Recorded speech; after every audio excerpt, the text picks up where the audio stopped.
Good morning and welcome to the Sports Carnival, broadcasting live from the Trauma Center studios. Remember, it's okay if you don't like us. Not everyone has good taste.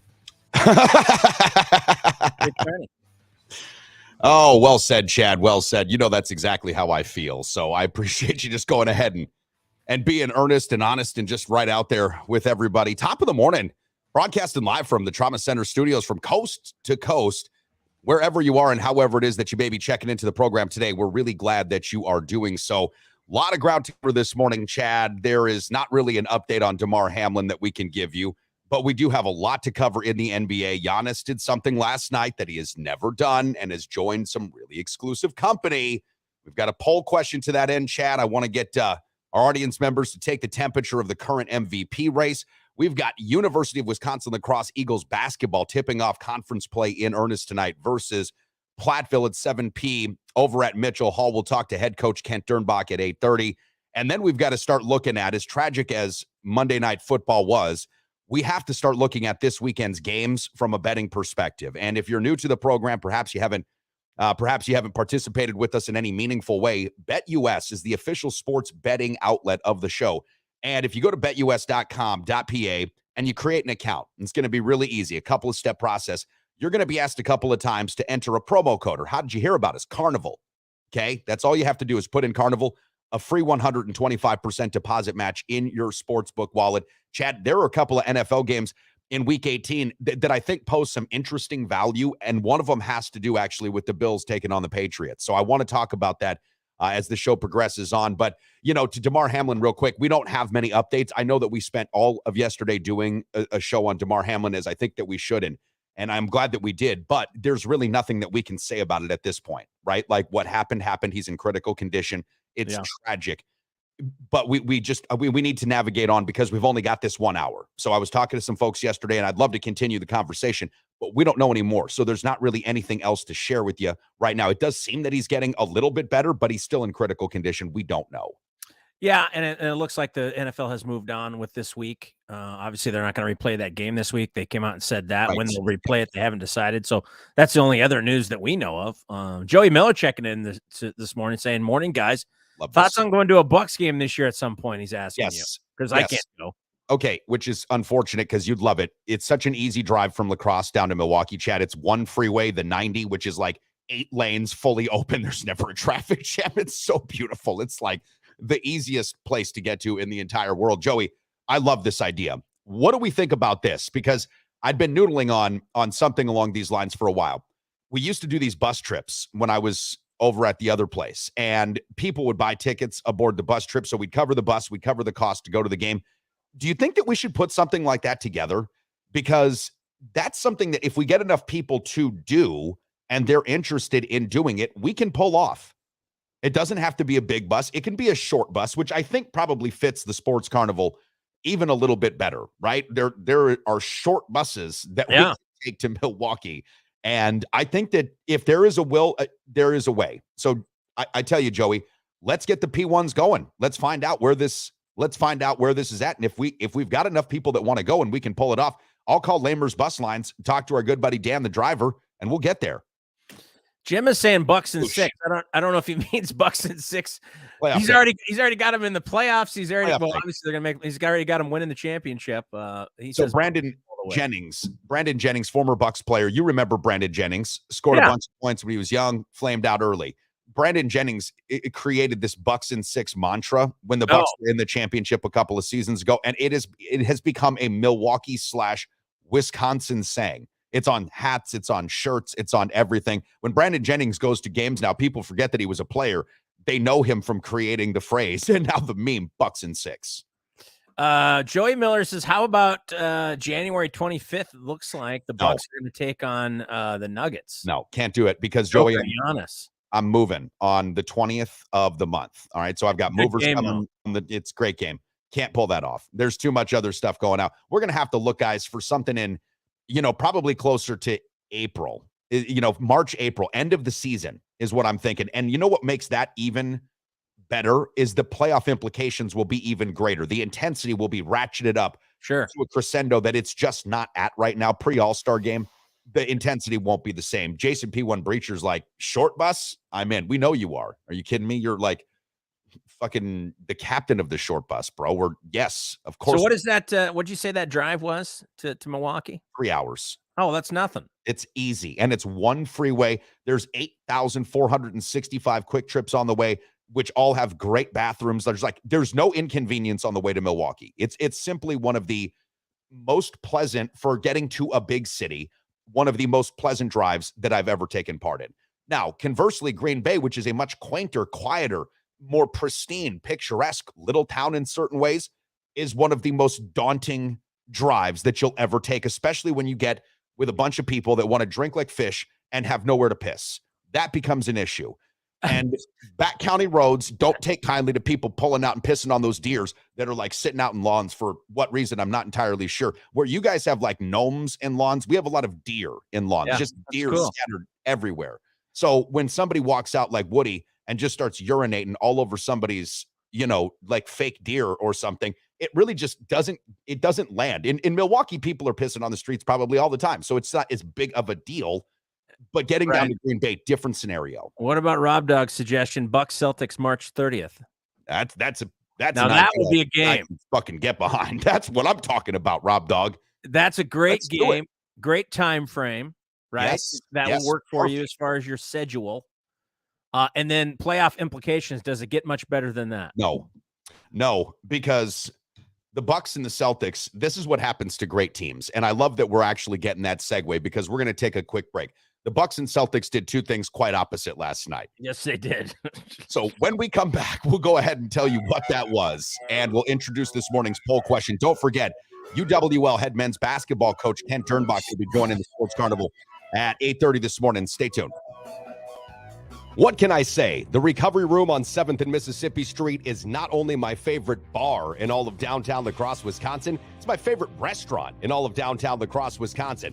Breakfast served 8 to noon, Saturday and Sundays, daily specials, incredible cocktails, and the best damn wait staff in the entire city. My buddy Matt knows how to treat you right, and that's why when you go to the Recovery Room on 7th and Mississippi, you're always going to have a great time and a great meal with a great cocktail. So if you haven't been in a while, or perhaps you're just a regular and you want to stop in again, make it a thing. I'm there every single week. How about you?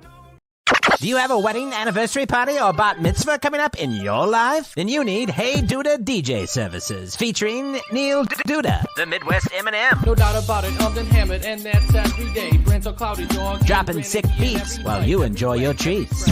No party is too big or too small. Quinceañeras, graduations, ice cream socials, or cockhold parties. Whatever the celebration, Hey Duda is rocking the foundation. Here we go again, back with all our friends. Here comes the pain. Neil Duda. Broadcasting live from the Trauma Center studios, this is the one and only Sports Carnival. Now for the guy who's stretching the limits of his GED. Here's your host, Dave Carney. I got to tell you, this is so funny. So I've met a new friend recently, and an educator, okay? An educator. And we're talking to my son, John, who's about ready to graduate, as a matter of fact, from DeSoto High School out here in lovely DeSoto, Wisconsin, Vernon County. John's going to graduate, Chad, on January the 22nd. So he graduates a semester early. He won't walk until the summertime, but he graduates officially on January 22nd. And this friend of mine was talking to John and saying, listen, because there's times in which kids, they get close to this whole thing and it's like, who cares? What's the big deal? It's the last couple of weeks of school or months. And she's like, listen, you better take this, really seriously. Not everybody can overperform not graduating high school like your dad. And I thought that was just it was a poignant, it was a little bit of a biting, it was a shot, which I loved. It was a great way to sort of set the table, because you're right, Chad, I'm stretching every bit of this Western Community College general education diploma that I can. I feel quite blessed. I feel quite blessed. Well, that wasn't really, I didn't really know all of that, I guess. Or did I? Joke, though. You of course you did. Oh, I guess I did. You've been my business partner before. I know, but I don't remember. Look at you crazy. Like, you're going to get in business with somebody like that? I don't remember everything. Well, I guess you aren't like an elephant in brain, only in trunk. Whoa. Yes. Okay. Nice. So, Chad, real quick, because I know that we brought up the Celtics, and I think that the Celtics and Bucks March 30th is a great idea. Great idea. If in fact this is something that the audience members want to do, we'll put it together. We'll come up, we'll figure out what the price is, guys, and we'll lay it out there. And yes, we can do something like that for sure. We know how to get this stuff done.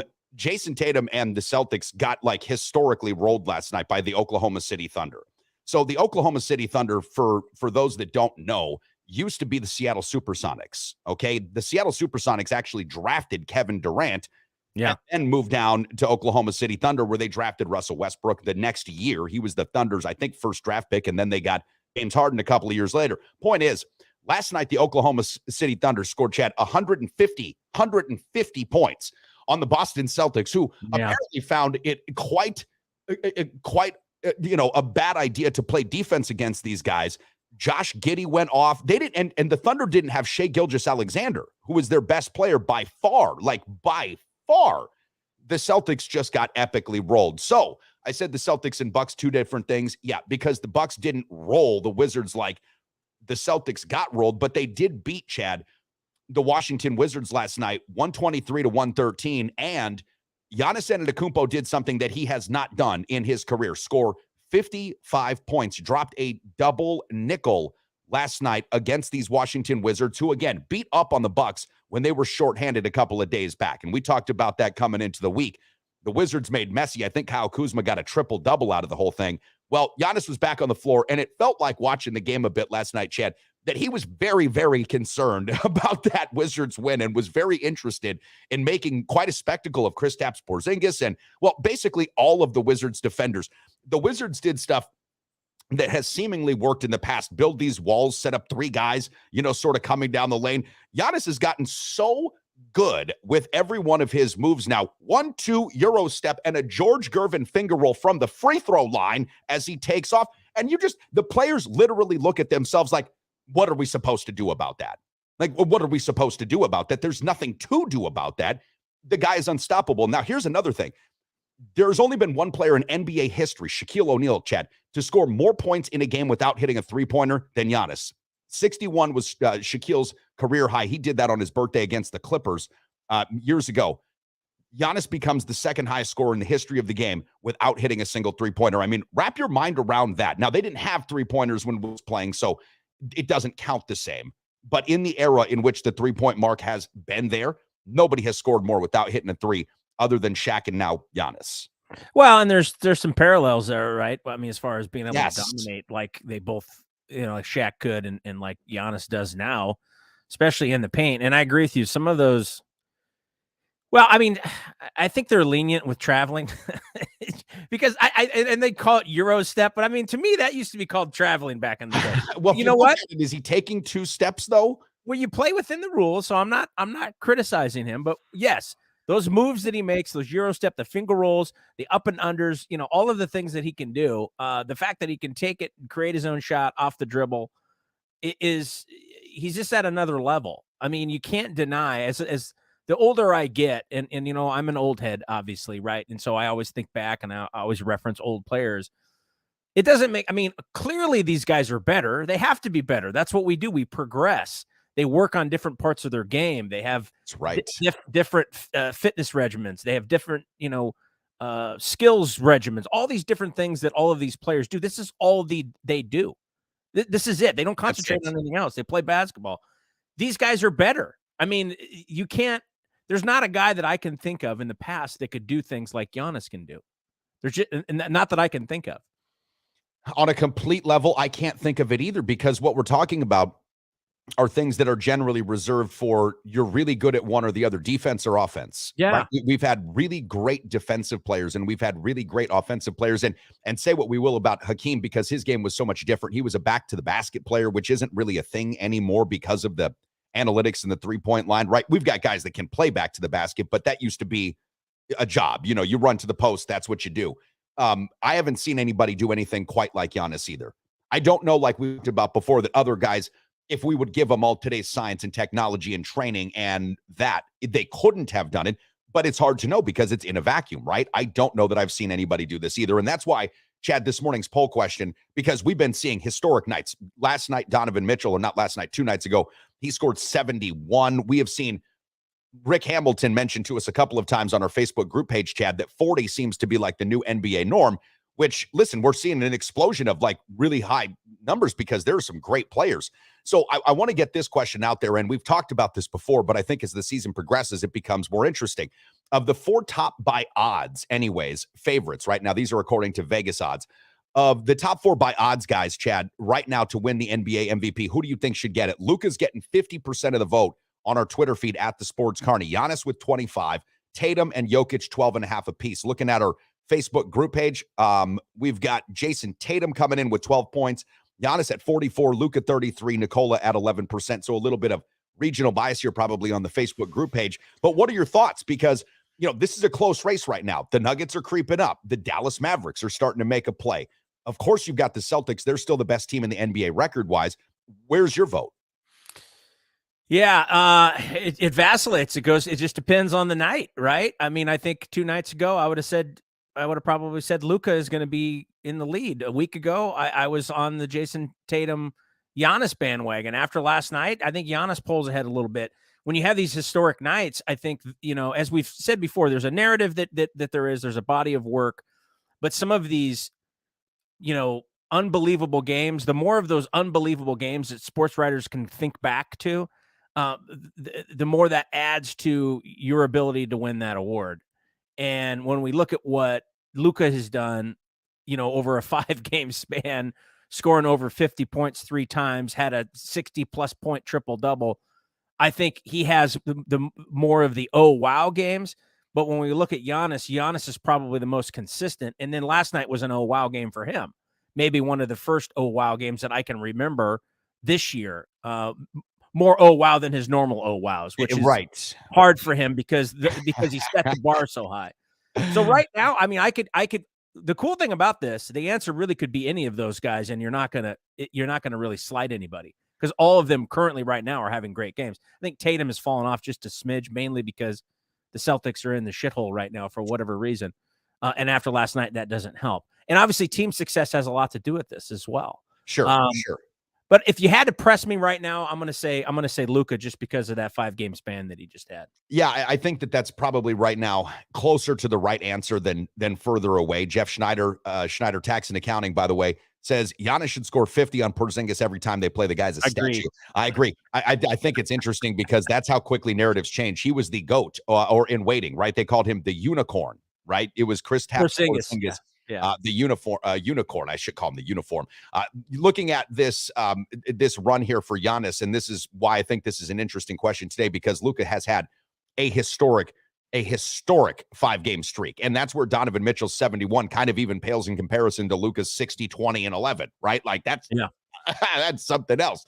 But Giannis, the only other player in NBA history, or only 2 other players in NBA history to have 3 straight games like Giannis has had, where you've got more than 40 points, more than 10 boards, more than 5 assists, or Wilt Chamberlain in 1963 and Russell Westbrook in 2016.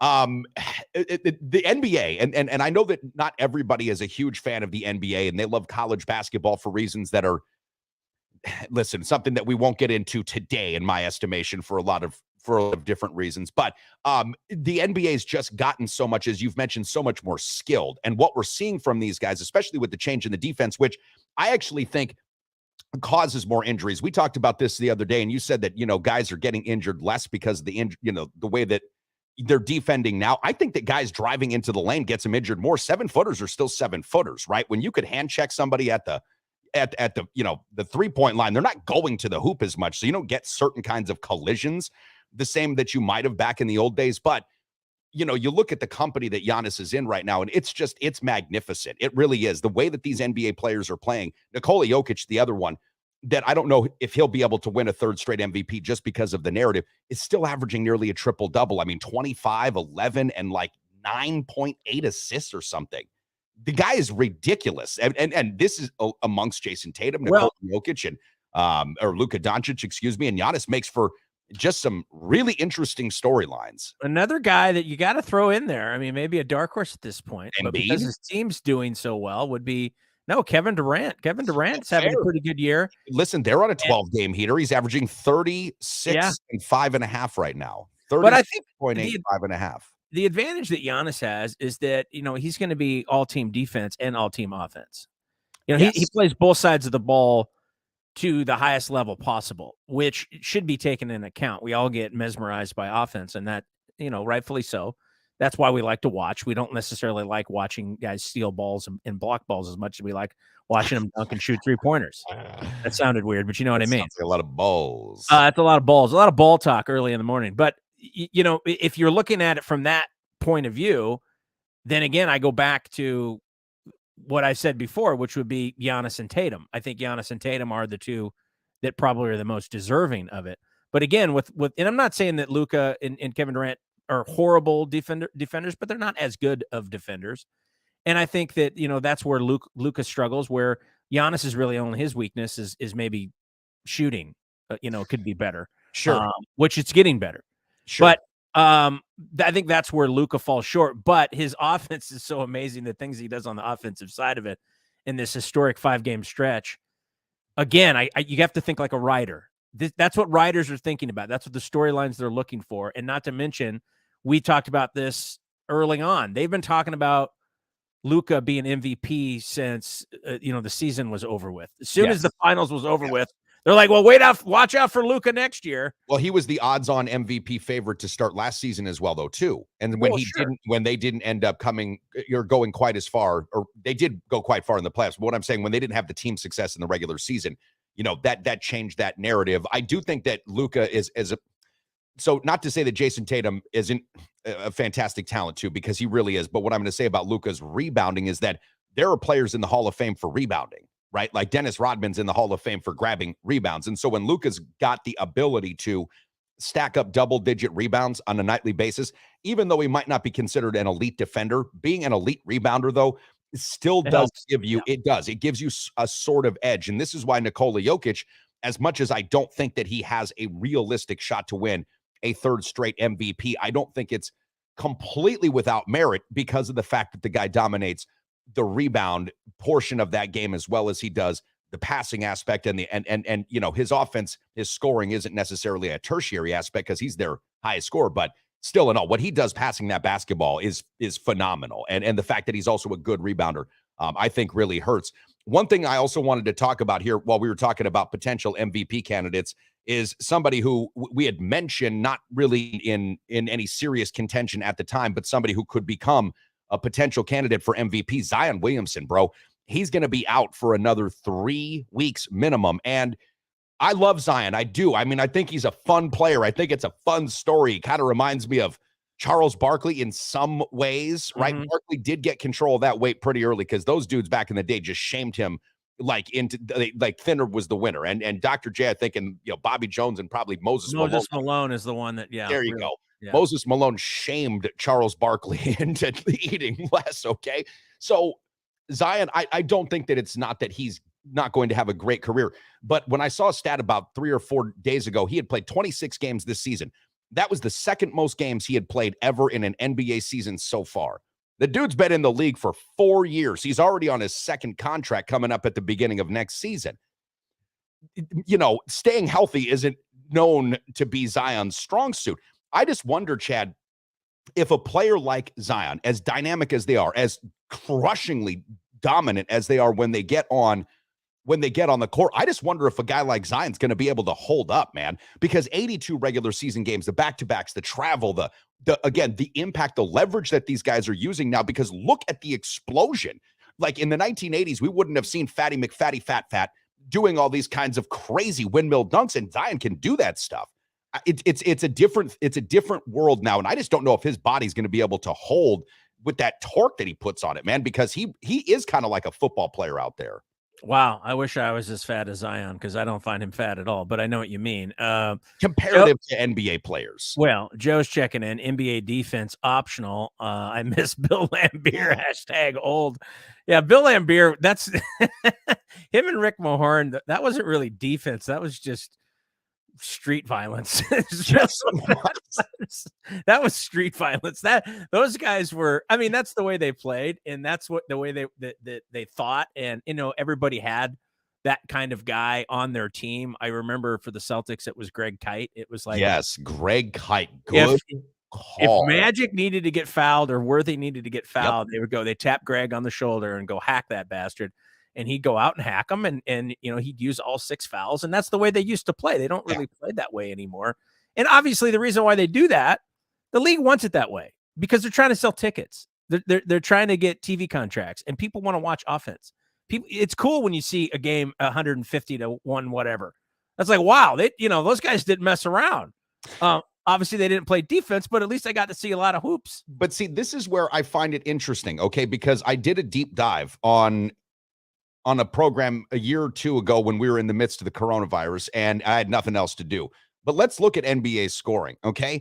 In the 80s, it was like that. And I'm talking about, it's really about the 90s where it drops off. 1980, and that's what I'm saying, man. The Celtics, the Lakers, the Nuggets, the Sonics, the Suns, the Knicks, everybody was scoring 125 points. Go back and look at that again. And when you do, come back and tell me that that's the same thing.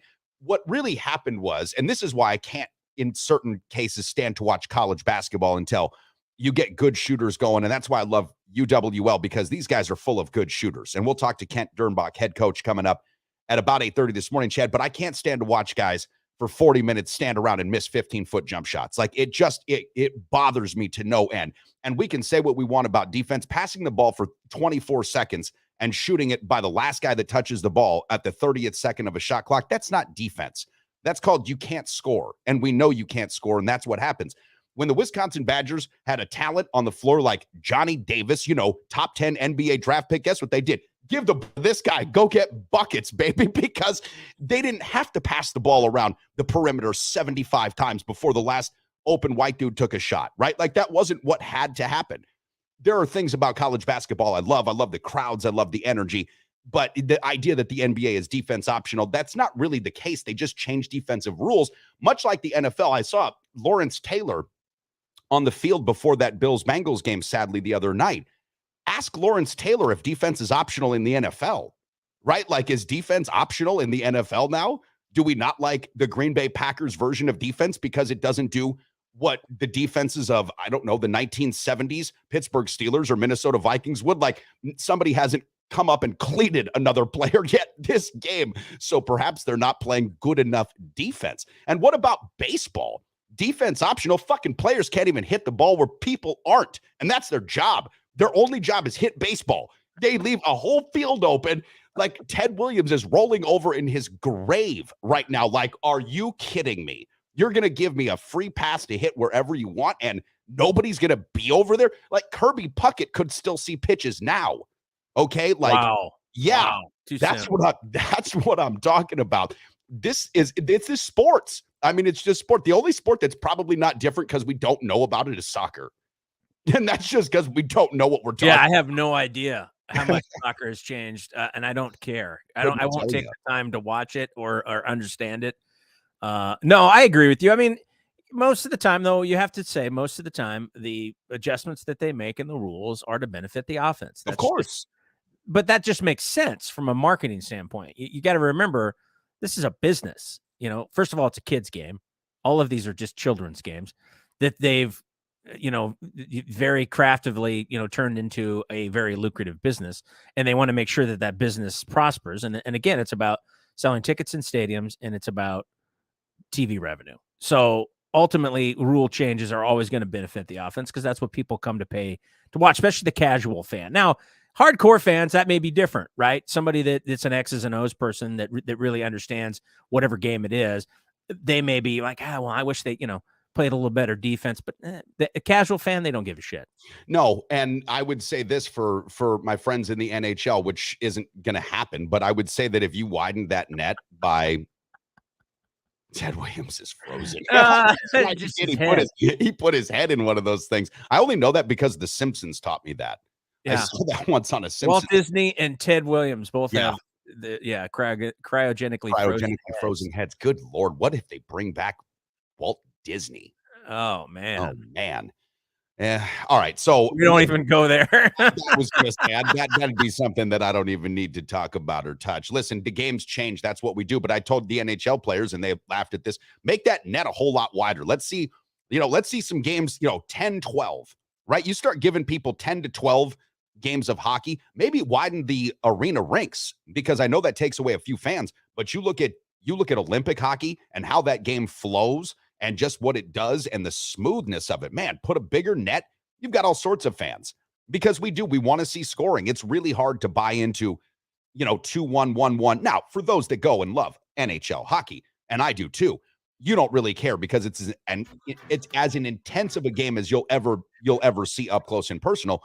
But again, if we're talking about just reasons to draw in kids that would never watch a sport, yeah, that would be a reason. Gimmicks work. I know it sounds crazy, but gimmicks work. I'm going to prod with Coach Kent Dernbach of the UWL men's basketball team here in just a few minutes. If a gimmick like having me do their starting lineup production at a home game coming up in conference play might scare the other team, because I think it would. I think I could give the kids from Platteville something to think about, and they step on that court at Mitchell Hall, they'd be like, where did we go? I didn't know this was Chicago, but we'll talk about that coming up.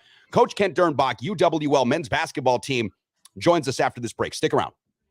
The official mortgage team of the Sports Carnival is the Midwest mortgage team of Land Home Financial, my good buddies Mike Garcia and Todd Vercruzzi. Listen, we all know the mortgage industry is in a bit of an upheaval right now, and that's why it's more important than ever to go to a couple of guys that you can trust, a local operation right here in La Crosse. That is the Midwest mortgage team. Again, Michael Garcia and Todd Vercruzzi of Land Home Financial. Don't make a mistake with your mortgage needs. Go to the official mortgage provider of the Sports Carnival, the Midwest mortgage team, Mike Garcia and Todd Vercruzzi. Preferred Insurance is the official auto, home, business, flood, and life insurance agency of the Sports Carnival, serving folks in La Crosse and surrounding areas with licenses in Wisconsin, Minnesota, and Iowa. As an independent insurance agency, Preferred Insurance is free to find the very best insurance for you, your family, or your business needs. Call my friends at Preferred Insurance today and set up a free consultation. Remember, working with an independent agency means Preferred Insurance works for you, with you, to find the best solutions at the best prices. Back to the Sports Carnival, broadcasting live from the Trauma Center studios. Remember, what doesn't kill you gives you a set of unhealthy coping mechanisms, dark sense of humor. Now here's your host, Dave Carney. Oh, well, I guess that's a little unpacking for us to do off air. We'll talk about that later. I'm here for you. I've got some trauma-informed care training that I can help unpack. All right, joining the Sports Carnival, broadcasting live, of course, from the Trauma Center studios, coast to coast, is the head coach of UWL men's basketball team, Kent Dernbach, who's become sort of a regular here on the program. Top of the morning. How's everything going in the Dernbach household? I know that you've got some kiddos. I don't care, because in this day and age, sir, we see dogs pop up in the background, kids climb over guys, and I'm talking about Fox Sports and NBC. So don't feel like this is something that we're not used to as a nation. How you doing, buddy? Good. The combined bus routes this morning, so that led to a little confusion on when the bus is going to get here. That's all exciting stuff, right? And and then didn't finish up the homework last night. So what a failure. We call those FIPS in our household, right? Just failure in parenting, right? We get a lot of those going on, right? Well, it's you put it right on your shoulders, which I like. I mean, listen, ultimately it's the kids' job to do their homework, but your kids are little. I understand. How old are they, by the way? Yeah, we had 9, 5, 3, and 1. Okay. Wow. All girls, like we talked about. That's before, right. so That's stuff. We did talk about that. Lord. Okay, well, God bless you, Coach. Yeah. That's a lot of work. You've got your work cut out for you, but it sounds like at this rate, perhaps what you can do for a second act in your career, maybe this is later in life when you're a grandfather, you could coach a women's basketball team too with starters from all your family. Oh, yeah, well, like you could have that going on. Yeah, we can get my wife in a stance. She likes that. She can get out there and she can dictate some traffic a little bit and get them to go. Yeah, for sure. I like this. Before we talk about tonight's upcoming game, because I'm really excited, this is the official tip-off, essentially, of WYAC play. You've already played 2 conference opponents, but this is essentially when conference play gets started, and Platteville's in town, 7 p.m. at Mitchell Hall. I haven't asked you this before. Who's your favorite NBA team? And it doesn't have to be the Bucks. Sure. We're just talking about MVP candidates today, Coach. And I was just curious, who's your favorite NBA? Yeah, it kind of ranges because like you just kind of like love how the Heat put their squad together, right? Year in and year out, where what they're able to do with their squad and how they haven't won it right since LeBron, but been able to see how they develop guys. You got to like when a Duncan Robinson comes in and he gets $90 million, but now all of a sudden the guy's on the bench and he can't even play, right? So you have the Heat's awesome. I mean, obviously how the Warriors share the basketball and all their stuff because we're kind of a straight motion offense team ourselves. So they're probably the closest thing in terms of how we would try to play at the college level of sharing the basketball. The other night we go to Bethel and we have 20 assists, right? I mean, that's how we like to play. That's obviously how they like to play. Not a ton of ball screen, just more screening off the basketball. So it's that way. But then also you look at like the Nuggets and what they're able to do with their big, because I think we got some skilled big guys and we got some young skilled big guys. A kid named JJ Pater from Neenah, Wisconsin, who won a state championship last year. I think he's somebody that can kind of develop into that really good passer, down the road, next year or the following year. So yeah, I like the NBA. Some guys think oh, they don't play hard. I'm like, you're nuts. They play hard. Like back to back traveling like that. Like, I don't know. I respect the NBA. I know some college or some basketball guys don't respect it. I respect the heck out of the NBA. Well, it's like anything. When you go to the pros, you're playing against, okay, so there was that one guy that was on the college team that was better than everybody else. Okay, that one guy gets to go play in the G League, maybe. The weeding out of the talent is so that it makes it a game that while they make it look easy, trust everybody. And Coach Kent Dernbach, that shit ain't easy. I mean, these guys are playing really, really hard.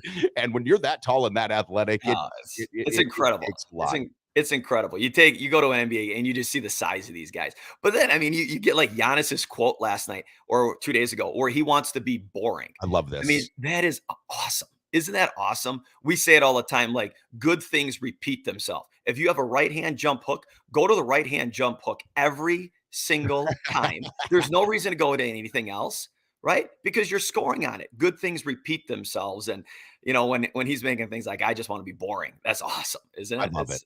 Yeah. Chad, you might have missed this quote. So Giannis after the game, and it was last night, where he scores 55 career high in that win over the Wiz. He says, I want my game to become boring where people don't talk about it. This is just the expectation.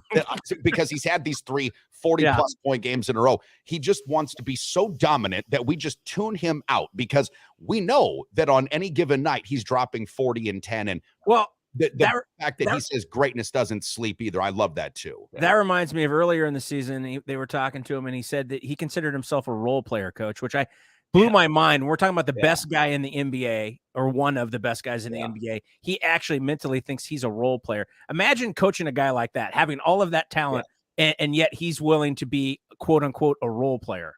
Yeah, well, you kind of think back to the Spurs with Tim Duncan and how Popovich was able to coach him, and not that other guys aren't that way, right? And that story or that storyline is just not talked about that individual, but certainly with Giannis, it is over and over again, and how he comes out, how he takes himself so serious, but then he can be like, I'm a human. I can come out and tell dad jokes, like he has this ability to kind of do both things of just being like in the moment. Hey, this is who I am. And I'm truly trying to get better every single day. Yeah, it's one of the reasons that as a Wisconsin fan, as a Milwaukee Bucks fan, I just feel so grateful, because having a guy like Giannis and already delivering on all this promise with a championship, multiple MVPs, that's the kind of thing that you can really feel proud about if you're a Wisconsin and a Milwaukee Bucks fan. And I largely am, but I love the fact that you talked about the Warriors and the Miami Heat, because I agree. There are things about those teams, and Chad and I are both big NBA guys. There are things about those teams that we just absolutely love. And that's kind of how I had described your team too, Chad. You talked about the 20 assists against Bethel. Just to recap, if you were away, maybe you were having a fun New Year's Eve, you didn't get a chance to see the Eagles in action. They just win. They beat Bethel by 31 points, 84-53. It was a rout. You guys were just going crazy on them. But tonight we start WIAC competition in earnest. And I mentioned you're 11-2. You've already played 2 conference foes. But Platteville's coming to town. I'll be honest, I don't know a ton about Platteville's hoops team this year. I know a lot more about their football team. But what can you tell us about Platteville? What kind of team is this? And then coming off of that, what's got to be the game plan here for the Eagles tonight? as you take on this opponent again, 7 p.m. tip at Mitchell Hall? Well, this week we play two teams that have won 9 national championships. Platteville's won 5, Point has won 4 of them. And that's just it just kind of like headlines into what you guys are talking about. It's WIAC basketball now. This is big boy stuff, and it's a meat grinder every single night. And Platteville comes in, quite honestly, their coaching staff would probably admit not normally where they're at. They're sitting at 7-6. They're normally a program that's at 10-1 or 9-2 or whatever, coming in, if we played 13 games, they've only lost a couple, but that doesn't take away, from their talent. They played a really good schedule.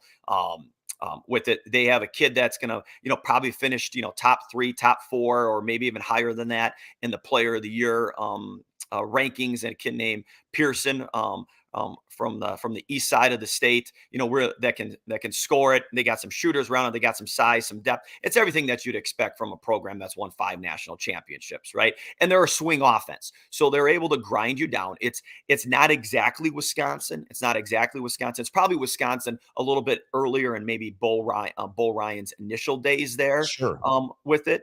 But and then they're a tough man-to-man defensive team. So they're not going to beat themselves. They're going to turn the ball over, less than 10 times a game. So we're going to have to earn the W on our home court, and we have to do that. You saw us, Dave, last time on our home court where we took an L, to St. Mary's at home, right? We need to build something special on our home court. We're 8-0 from Mitchell Hall. Right. We've done our job away from Mitchell. Now we got to be able to protect our home court and do something special on that, into 2023. So when we think about the kinds of players that the Eagles have, and you've got, like you said, skilled bigs, guys that can shoot, guys that can defend, and you're putting together a game plan against the team like Platteville, what are one or two of the biggest keys that we're going to win tonight if these 2 things happen, 1 or 2 things maybe, and maybe we just got to shoot 60% from the field and 50% from 3, and I think we'll probably come out with the W. Easy, right? I mean, there's no issues if the guys just listen and they make good decision and make shots. Then we'll be in business. No, I mean, it's a broken record, and every team most teams talk about it, but you got to be able to guard, right? You have to be able to guard, and it's this hopefully you guys don't get sick of me talking about this stuff, right? I think this is 3rd or 4th time on. We have to be able to guard. When we guard, we're pretty darn good. When we don't guard, we're not very good. And we started off 9-0 this year, and we've had the success because we've been able to shoot the basketball at a high clip. Now there's been moments where we have not shot it well, and we've still been able to be in basketball games and win basketball games over the last 2. And that's a great step forward for our team. We continue to do that, then we're going to be just fine with it. Cause I like our personnel. I like our depth, like any team, we're battling some injuries and some guys that aren't going to be the same player they were before, throughout the rest of the year, but we have good enough depth to be able to answer that question. It's just how quickly we can answer it. But it's going to be a battle tonight. And, I kind of heard, before I came on, coming out, the energy and the atmosphere, right? You on the mic, we kind of challenge our administration and fans. Like, we would love to finish within 1 spot of wherever we finish in the WIAC. The last couple of years, we finished either 2nd or 3rd in our league, but we've averaged 5th in attendance, right? This year, we're 1st in our league, and we're 6th in attendance. And, I kind of put it out there because there's a heck of a good product that's on the court at Mitchell, and it's a good value for your money if people would come out and watch us, right? And watch our guys compete, and that's across all sports. But heck, I'm the men's basketball coach, so I get to talk about men's basketball. Absolutely. And you wouldn't be disappointed in what you would see, on that floor, tonight or any other time, if you'd come out.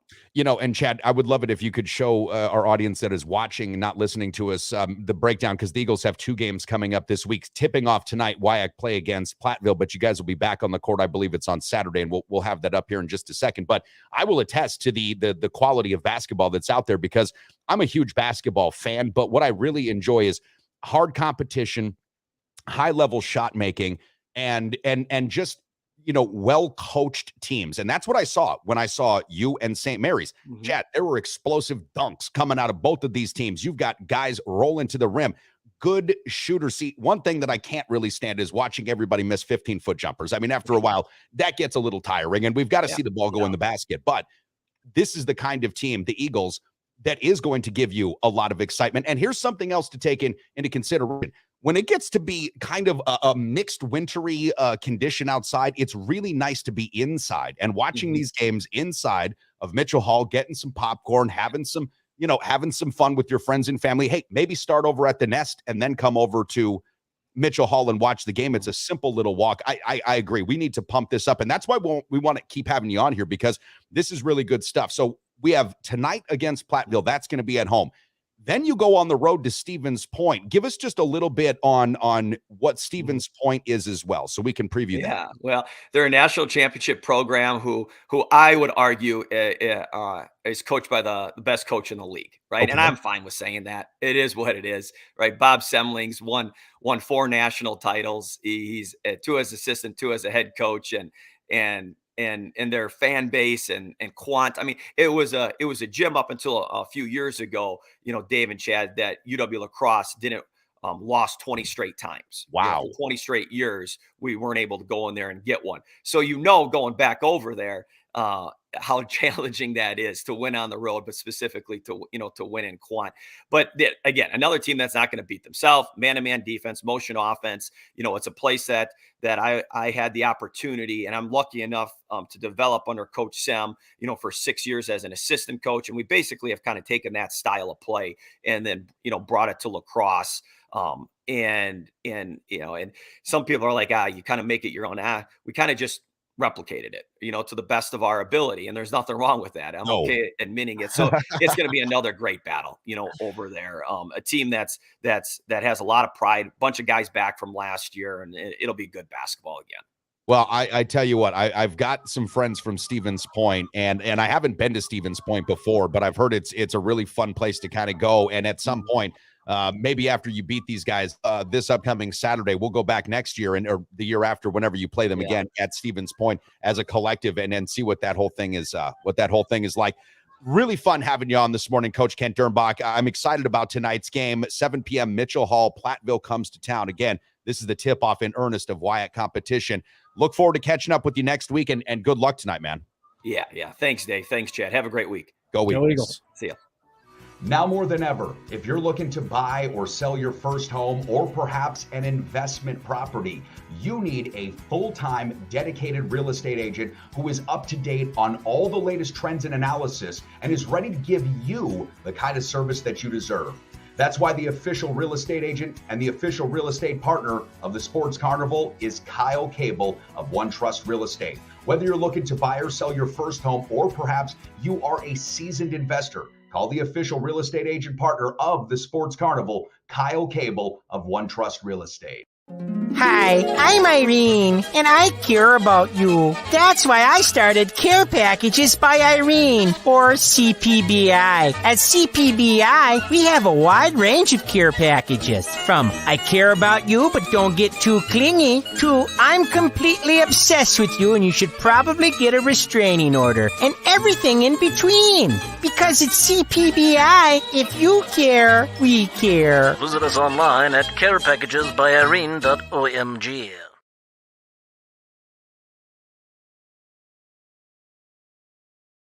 Back to the action live from the Trauma Center studios. This is the Sports Carnival. Dylan Thomas once said, an alcoholic is someone you don't like who drinks as much as you do.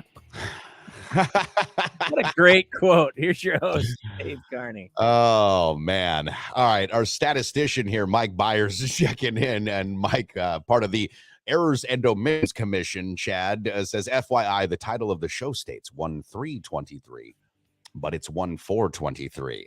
May the 4th be with you. And I think, my bad. It's okay. We're still here live, and Coach Ken Dernbach was good enough to spend some time with us this morning. Chad, listen, I love hearing Kent talk about basketball, right? He's just one of those guys that knows basketball. He understands the game. He loves the game. You can tell he's a real student of the game. And I just love hearing him talk about basketball. If you've got an opportunity to get out of the house tonight, go check out the Eagles. Like he said, really, really good value over there at Mitchell Hall. And, one of those experiences that if you haven't gone yet to see the Eagles play and see the dance team and all that, you're missing out on it. You're missing out on it. Yeah, it sounds like it's going to be a good game, right? It should be great. And is Kelso starting for Stevens Point next week? Or wow, I don't know if Kelso still has eligibility left. I think that Kelso might have run out of eligibility. Oh, okay. Isn't that funny? I wanted to use that song at some point out here. You know what I mean? It was like, nah, you can't do it. Can't do it. Is that too cheesy? I like it. Hello, Wisconsin. Love that show. Apparently, it's coming back. According to what I have, with like the dad and mom and like everybody but Hyde. Everybody but Hyde, because I think he's in prison. He got canceled. He got. Is he in prison or is he just in like Hollywood prison? Well, maybe he's not in prison, but I know that I think he's just in Hollywood prison. Like, yeah, maybe. Yeah. But the fact that that's coming back, I mean, I'm always like, it's one of those things where something that you like, you don't want it to be ruined. Yes. So. But I'm at the same time kind of excited because, like, okay, I really like that show, so I hope it's good. But generally speaking, it won't be. This is probably okay, like if you can do yourself a favor, and if you've already gone down the rabbit hole, then I'm sorry, there's no getting out of it. But if you can do yourself a favor and avoid it, if you haven't yet, Coming to America 2. I watched 5 minutes of that movie and I cried. I literally cried. I thought it was the worst. I'd seen better film on Teeth up to that point. And it was sad. It was just deplorably sad. Everything was so bad. I just, I think that if, when they resurrect stuff like that, they're just really running out of ideas. Well, yeah. And it's a lot of recycled stuff. And what you realize when it comes to music and movies, if you go back far enough, pretty much everything is a lot of things are remakes. Yeah. A lot of music in the 80s was music from the 50s. Just yes, remade. It was. Yes, it was. A lot of movie titles that you thought, oh man, this is a great man. I remember this, like Brewster's Millions. I remember that with Richard Pryor. I thought was a really great movie. Well, apparently that was made earlier in the 50s as well. So that's just one example. But you think or like that song, "I Want Candy." Remember that was big in the 80s. Well, that was a song in the 50s. You betcha. Well, Ocean's 11 at first was a Rat Pack movie, with Frank Sinatra. Then you had like The Manchurian Candidate, which was a movie that got remade in the early 2000s, right? I want to say it was early 2000s that The Manchurian Candidate got made. That was, again, another movie actually Frank Sinatra acted in. Yeah. They're basically, there have been a few monster awesome ideas. And there are some directors, some writers, some actors, some musicians, performers, sports athletes that transcend, right? And we're watching some of them now. We're watching Giannis, Nikola Jokic, Jason Tatum, and Luka Doncic. By the way, who would you take right now if you said not particularly a country, but United States versus the world? So it was every country that could put their best player in versus all the best players from the States. Who do you think would win that game? Wow. So I have to pick a country? No, United States versus the world. So the world can put up. The world would win. Giannis, Luka, all of that. The world would win. Well, so let's just name a couple of guys from America that are Kevin Durant and Jason Tatum. Yep. And even though LeBron is 90, LeBron, Kyrie, you could put together a pretty good team. Zion would be there. Maybe John Morant. John Morant. Jaylen Brown, maybe Jimmy Butler. Listen, I'm not saying that you couldn't, but when we look at the MVP candidates, and that's the subject of this morning's poll question, we're once again seeing the world get 3 out of 4 of the top, at least by odds, favorites in the running. Luka Doncic, Giannis Antetokounmpo, Jason Tatum, Nikola Jokic. Right now, we've still got on our Twitter feed at the Sports Carney 45.5% of those that have voted saying Luka would win right now, 27% for Giannis, and then everybody else is getting a little bit of the vote there on our Facebook page. 54% of the respondents are going with Giannis, 27 Luka, and I think, of course, that's our regional bias. But like Mike Byers, our favorite Texan in Wisconsin, is checking in and saying, at this point, Luka looks like the MVP. And if the Dallas Mavericks are able to have the team success, he will win the MVP because that was the narrative that was sold to us before the season starts. Yeah. And as long as everything holds, that's going to be how it works out. That will be how it works out. Now, there's still a lot of games to play, and we'll see. But right now, again, I agree with Mike, and I think that you mentioned this earlier. Luka right now feels like the MVP, and I think that, again, as historic as Giannis was last night with 55, it's not 60, 20, and 11, right? And it's not games of 250 points and all this other stuff. I mean, Luka's doing something that's never been done. Never. How about Street Clothes Crew versus the world? I like this. Zion, Anthony Davis. Yeah. Yeah. How many Street Clothes guys can we get on the team? Zion and Anthony. But really, if you think about the Street Clothes team, when they're healthy, is really, really good. Oh, You sure. could put Joel Embiid on there as well. Of course, he would be a part of the world. He'd be part of the world. But he could be World Street close if you want to. But what about World B free? Where does he fit into the equation? When you think about guys that sit on the bench a lot, you actually could field a pretty good team if they were healthy.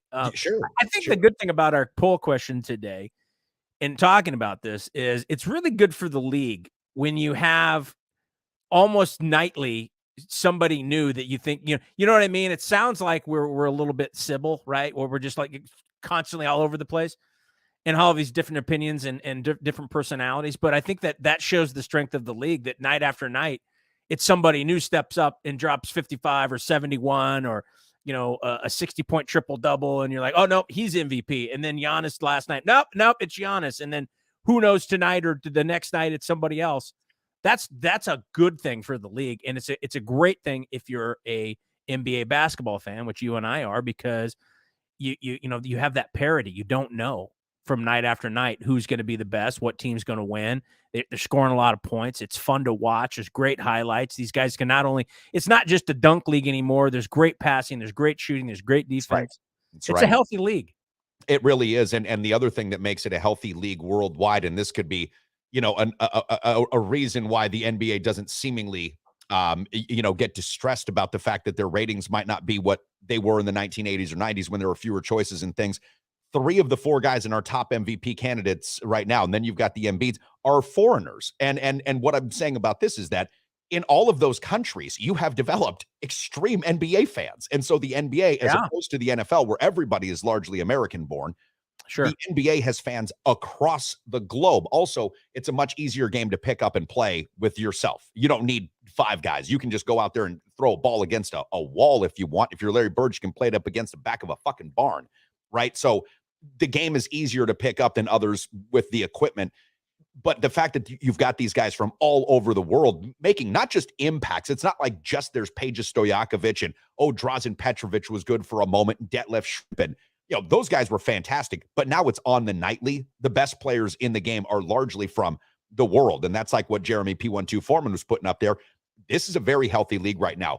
Before we go, though, I want to do this because we've only got about 3 minutes left. I want to remind our audience members that I'll be back on with John Papadopoulos tomorrow on ESPN 105.5 here in the Cooley region, talking about the upcoming slate of NFL games. We'll talk about the Milwaukee Bucks as well, and we'll sprinkle in some Badger talk, but we'll really be focusing on the upcoming slate of NFL games.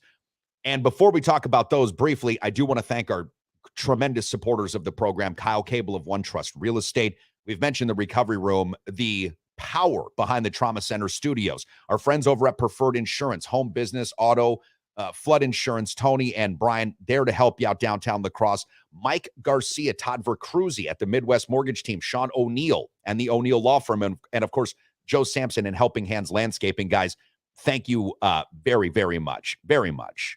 Rob Dog has a good point. If you asked that question in baseball, you could make the same argument. Easy. The world is probably better. Although you got, Aaron Judge and Bryce Harper and Mike Trout, not bad. No, but think about everybody that's from the Dominican Republic, everybody that's from, I mean, the world. The world wins this without question. Baseball has done a pretty good job as far as that goes as well, of being a worldwide sport.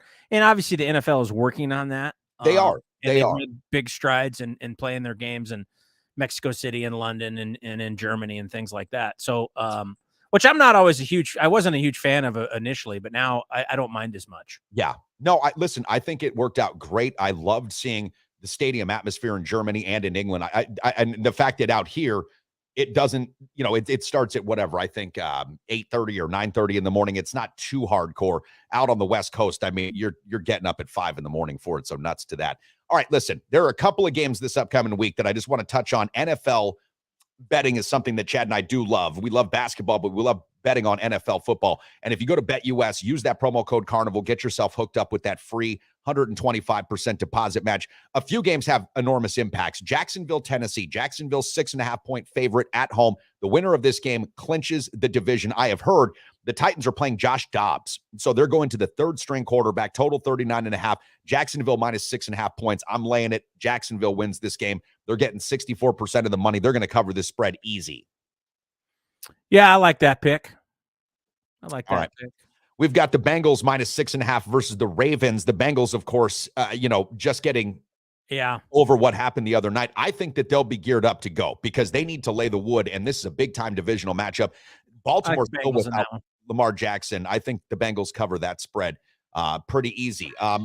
We've got, let me see, one more that I wanted to bring up, and that was the Bills and the Patriots. I don't think Buffalo is going to be ready to play in this game. I really don't. The Patriots are 7.5. They're dogs by 7.5 points. I would take the Patriots to cover the spread. I really would. Yeah, it's sad to say, and I mean, maybe it's too soon to talk about, but we got to move on. I would agree with you. I think that the Bills are going to be too emotionally tied into what's going on right now, and probably not necessarily be able to put it together. So I agree with that. Well, this has been a really fun show. I appreciate y'all for giving us your comments and your interaction. Thanks, Mike, for checking us on the date of the program there, and thanks to Coach Kent Dernbach from UWL men's team, who tip off tonight. Wyack play against Platteville. See you guys bright and early tomorrow here on the Sports Carnival from the Trauma Center studios.